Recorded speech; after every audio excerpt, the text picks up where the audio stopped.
Ya, Assalamualaikum warahmatullahi wabarakatuh. Di sini saya akan mencoba untuk menjelaskan tugas pertemuan ke-8 ya. Seperti yang udah kita pelajari sebelum-sebelumnya, di tugas sebelumnya juga kita udah bahas, tapi bahasnya itu setelah mau UTS. Jadi sekarang kita bahas mipil-mipil ya. Insya Allah kalau misalnya sempet tak buatin terus, tapi kalau nggak sempet ya nggak tak buat, hehe. Nah, yang untuk soal nomor 1 itu diketahui G adalah grup, H adalah subset tak kosong dari G, dan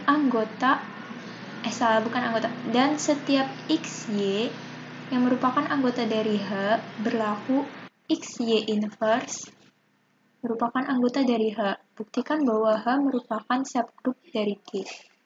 Nah, ini teorema yang kemarin Bu Zana udah jelasin, yang dari kiri ke kanan. Di sini itu kita tuliskan dulu yang diketahui ya.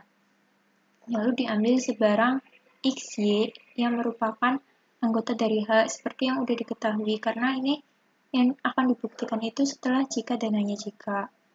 Nah, di sini dijelasin sama Bu Zana karena H subgroup dari G, H yang ini itu H adalah subset tak kosong dari G, berarti merupakan himpunan bagian dari G ya.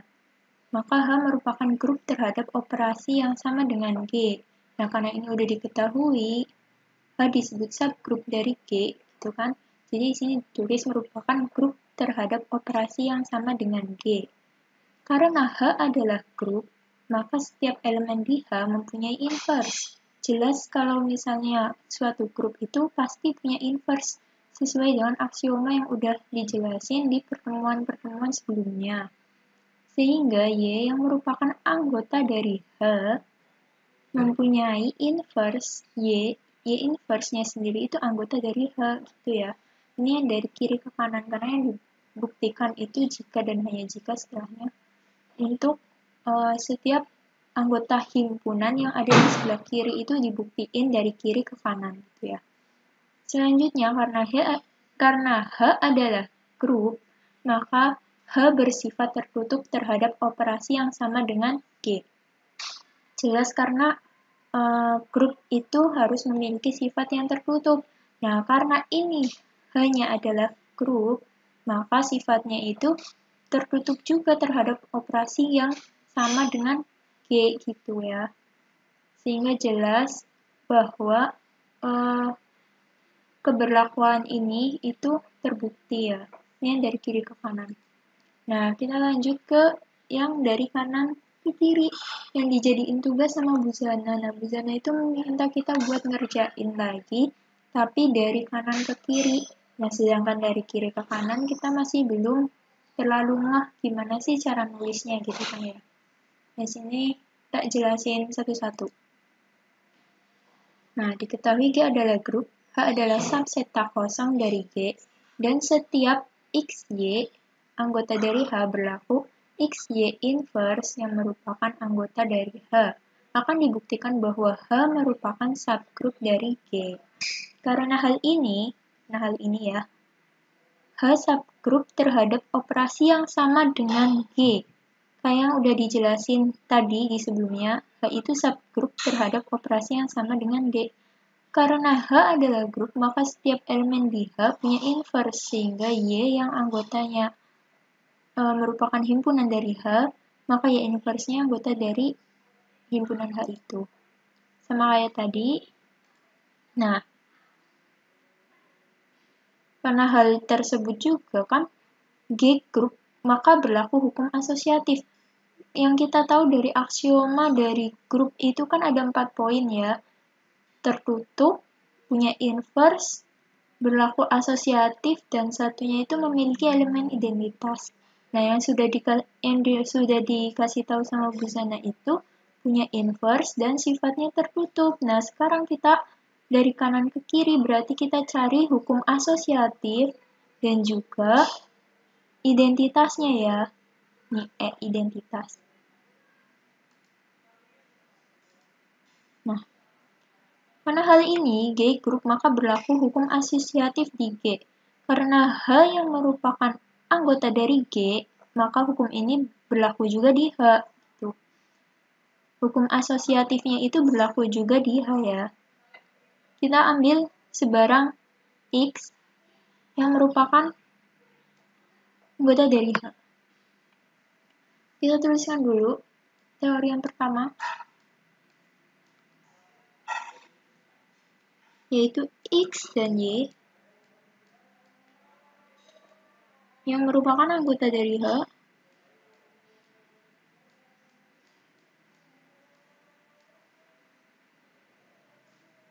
itu teori yang pertama ya.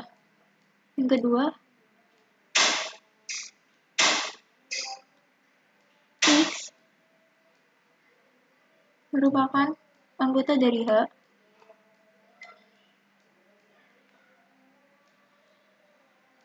maka X inverse juga merupakan anggota dari H. Nah, di sini kan ambil sebarang X yang merupakan anggota dari H. Menurut hukum yang pertama ini, nah, X, Y yang merupakan anggota dari H, ini itu Y-nya kita ubah jadi X ya. Y-nya diubah jadi X. Nah, jadi diberlakukan juga di hukum yang kedua itu, poin kedua ini, itu X inverse-nya itu juga merupakan anggota dari H. Jadi kalau kita tuliskan X dikalikan X inverse yang merupakan anggota dari H, karena ini anggota dari H, maka ini juga anggota dari G. Kayak tadi yang udah dijelasin, karena H-nya itu juga anggota dari G ya. Nah, karena G adalah grup, maka jika ini dijadikan pembuktian untuk identitas, akan diketahui kalau X yang asli dikalikan dengan inverse-nya itu akan menghasilkan identitasnya ya. Jadi identitas itu merupakan anggota dari H karena identitas ini juga merupakan anggota dari G ini, ya kan? Nah, sehingga dapat dituliskan seperti ini ya. Nah, ini itu ada di slide pertemuan ke-7. Kalau kalian baca pelan-pelan dan nyimak, di sini ada. Jadi di sini itu di slide ke-7 ini itu dijelasin sama Bu Zana gimana caranya kita nyari pakai cara kiri ke kanan dan kanan ke kiri.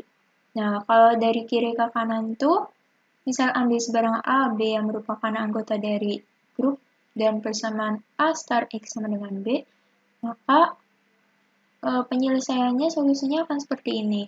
Nah, kita terapin yang tadi, yang dari kiri ke kanan ya. Jadi kan udah diketahui X,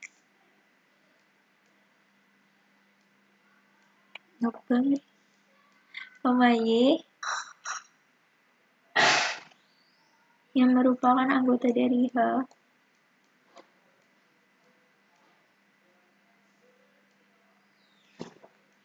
maka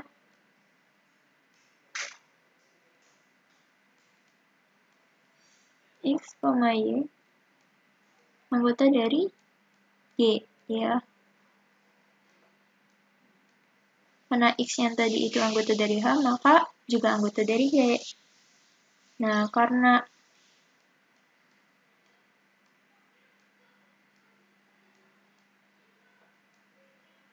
Y-nya itu anggota dari G, Y inverse-nya juga anggota dari G, gini ya.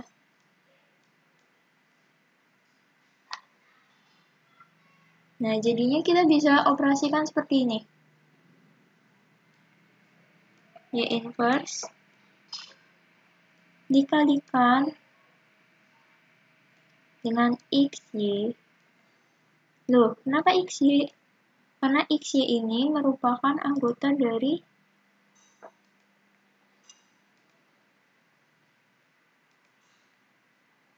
ini merupakan anggota dari ini ya. merupakan anggota dari ini ya, H. Jadi kita bisa masukin ke persamaan ini. Nah, sama dengan Y inverse dikali H. Ini yang dari kiri ke kanan. Gitu ya. Nah, di sini tuh bisa diselesaikan kalau Y inverse-nya itu dikalikan dengan Y, kayak yang tadi di teori dari kanan ke kiri yang sebelumnya, yang dijelasin. Ini dikali X sama dengan Y inverse dikali H. Nah, ini itu kan tadi udah dijelasin kalau ini akan jadi identitas, gitu kan. Kali X sama dengan Y inverse kali H.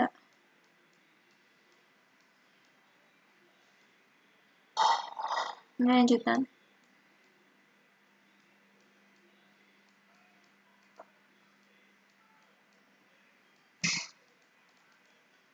Nah, jadi di sini kan Y inverse-nya itu bisa dipindahkan ke sini karena E-nya itu jadi 1. Jadi ini kan hasilnya itu XY sama dengan H. Jadi hal ini itu terbukti kalau misalnya XY itu yang merupakan anggota himpunan dari H merupakan subgrup dari G. Seperti itu ya, ini yang dari kiri ke kanan. Untuk cara yang dari kanan ke kiri sendiri, dari kanan ke kiri ini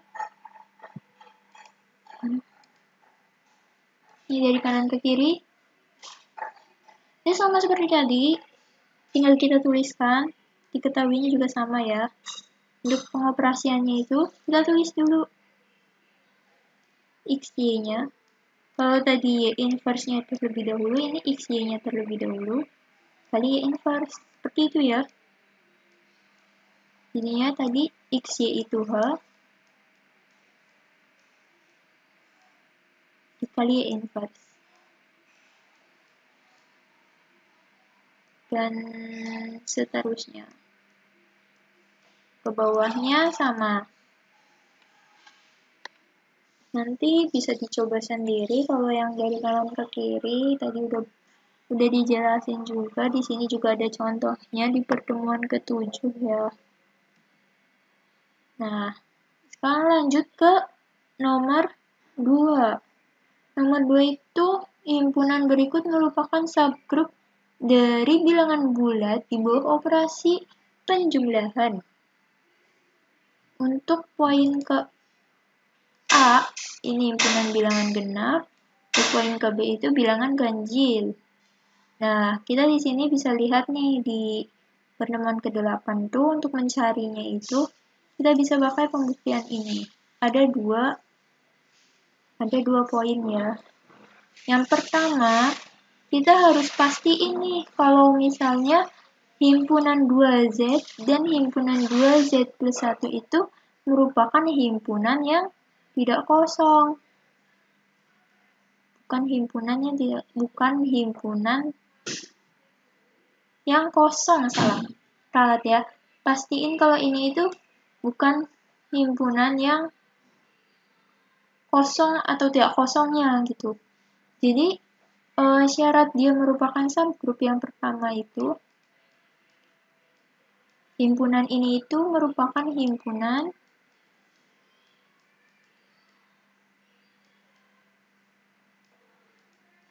tak kosong ya.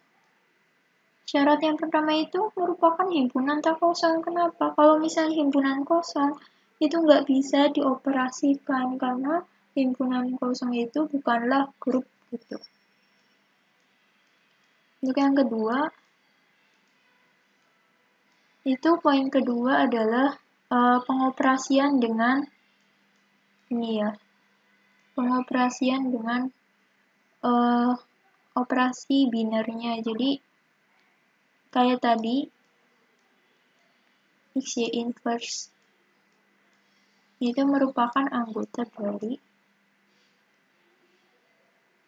grup subgrupnya. Nah, dari subgrupnya ya, ini maksudnya kayak di sini subgrup. Nah, di sini itu operasinya itu nggak mesti perkalian, tapi bisa penjumlahan tergantung yang diminta ya. Ini kan yang diminta penjumlahan, jadi ini pakainya operasi penjumlahan. Tujuannya juga udah jelasin. Nah, yang paling penting poin ini. Buat bukti ini tuh pakainya ini ya. Nah, sekarang kita masuk ke poin 2A.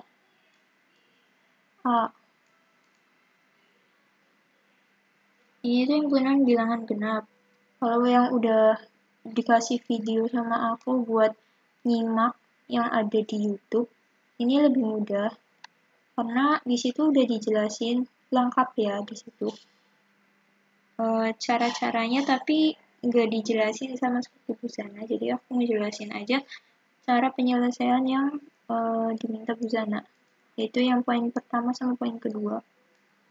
Untuk poin pertama itu himpunan tadi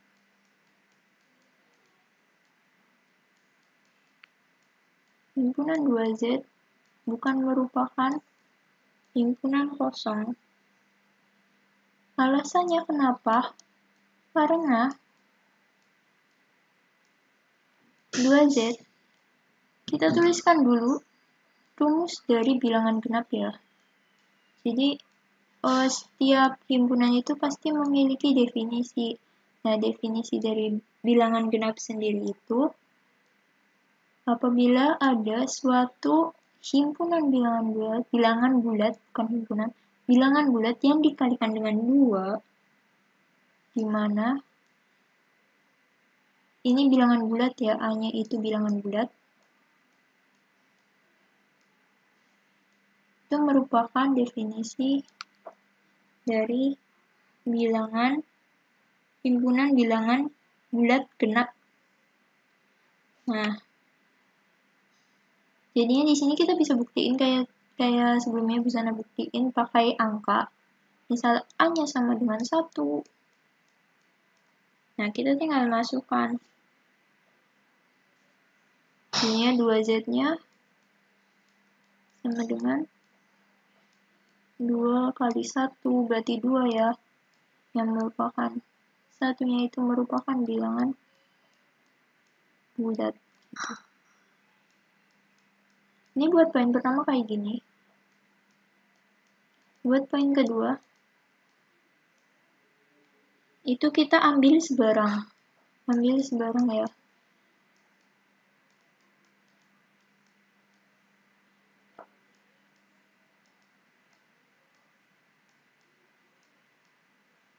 Ambil sebarang bilangan bulat genap, yaitu misal tadi kita pakai 2A ya.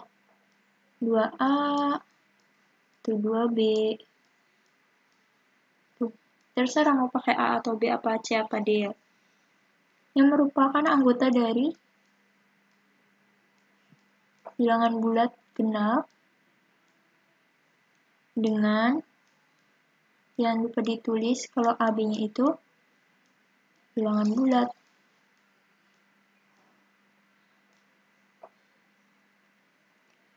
Di sini kita gunakan operasi penjumlahan, jangan lupa ya. Operasi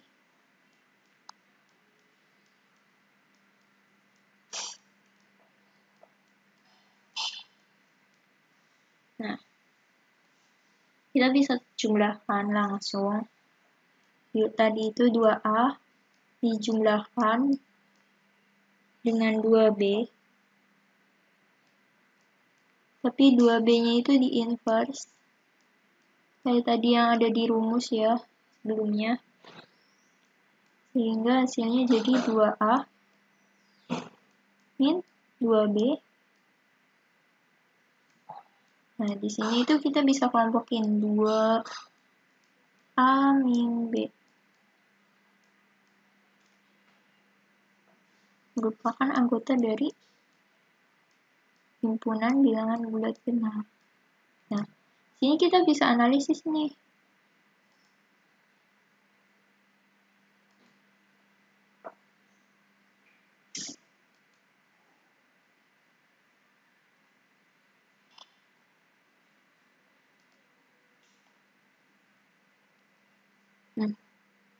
Kita bisa analisis 2 itu merupakan bilangan bulat,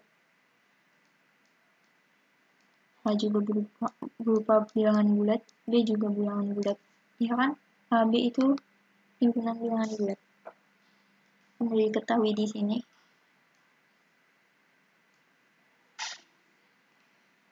Nah, di sini tuh dikarenakan 2Z ini terbukti merupakan himpunan kosong, tadi yang di poin pertama, tertutup di bawah operasi biner positif, ya, tertutup di operasi biner positif, bersifat asosiatif netral, memiliki inverse, itu kan aksioma grup,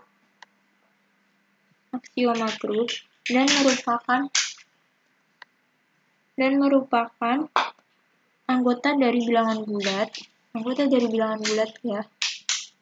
Ya tadi udah diketahui juga di sini. Maka bilangan bulat genap itu merupakan subgrup dari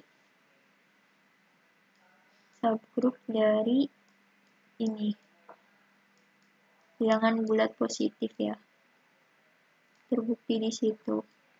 Cara nulisnya sama kayak yang udah dicontohin di sana. Untuk poin ke B, 2B itu sama 2B ya. Nanti bisa dicoba. Nah, ini makan waktu, aku belum terbiasa buat pakai pen. Jadinya ya berantakan. Terus yang buat poin ke B itu sama kayak tadi caranya. Hanya saja nanti jawabannya itu berbeda karena himpunan bilangan ganjil sendiri itu kan bukan merupakan grup. Nah, kenapa bukan merupakan grup? Karena himpunan bilangan ganjil itu himpunan bagian tak kosong. Memang benar kalau misalnya di pembuktian pertama itu di poin kedua B ini bukan merupakan himpunan bagian tak kosong karena dia itu masih memiliki anggota di Z kan. Jadi bukan himpunan bagian tak kosong gitu, memenuhi di Z. Di Z itu tuh bilangan ganjil itu pasti ada gitu. Nah, tetapi bukan merupakan grup terhadap operasi biner penjumlahan. Karena bukan merupakan grup di operasi biner penjumlahan sendiri, ini itu punya alasan kenapa sih himpunan bilangan ganjil tuh operasinya itu bukan grup gitu loh di operasi penjumlahan yang di biner plus gitu loh ya. Itu tuh karena operasinya itu tidak tertutup. Kalau kita coba masukin aksioma-aksioma di grup satu persatu ke himpunan bilangan ganjil, kita bakalan tahu kalau di situ tuh tidak tertutup, bilangan ganjil itu tidak tertutup.